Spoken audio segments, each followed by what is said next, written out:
Hello everyone, good evening. সবাই কেমন আছো? তো আজকে বানাচ্ছি রাজস্থানি পেঁয়াজ কচুরি। প্রথমেই মা কিন্তু ময়দাটাকে ভালো করে মেখে নিয়েছে গরম জল আর হালকা তেল, একটু লবণ দিয়ে। তারপরে কড়াইতে পেঁয়াজ, কাঁচা লঙ্কা, গরম মশলা, জিরে গুঁড়ো, ধনে গুঁড়ো, হালকা কাশ্মীরি লাল মির্চি সমস্ত কিছু দিয়ে ভালো করে এই যে মশলা রেডি। এইদিকে হচ্ছে আমাদের কচুরির জন্য মানে ডোগুলো রেডি হয়ে গিয়েছে। এবার ডোগুলো ভালো করে লেচির আকারে করে তার মধ্যে করে এই পুরটা দিয়ে বনি ভালো করে কিন্তু এখন কচুরির আকারে গড়ে নেবে। আর হ্যাঁ, বনির এই রান্নাটা শিখেছে কলেজ থেকে। যেহেতু হোটেল ম্যানেজমেন্ট নিয়ে পড়ছে, সেই জন্য ওদের স্যার যেদিন প্র্যাকটিক্যাল ক্লাস করেছিল সেদিন এটা শিখিয়েছে।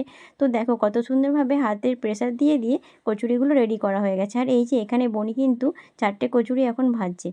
এরপর চলো দেখি, মা, আমি, বাপি আর বনি আমরা 4 জনে মিলেই কিন্তু রান্নাঘরে রান্না করছি। আমি বেলছি, মা ভাজছে, বনি ওইদিকে ডো রেডি করছে মানে কচুরির পুরগুলো ভর্তি করে। আর এইদিকে বাপি কিন্তু মানে মাংসের জন্য কড়াইতে আলুগুলো ভেজে নিচ্ছে। সবাই মিলে একসঙ্গে রান্না করতে কতই না ভালো লাগে, তাই না?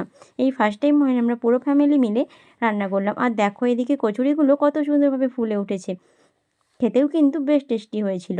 এই দেখো আমাদের কচুরি রেডি। তো ভিডিওটা কেমন লাগলো সেটা কিন্তু কমেন্টে অবশ্যই জানিও। বাই।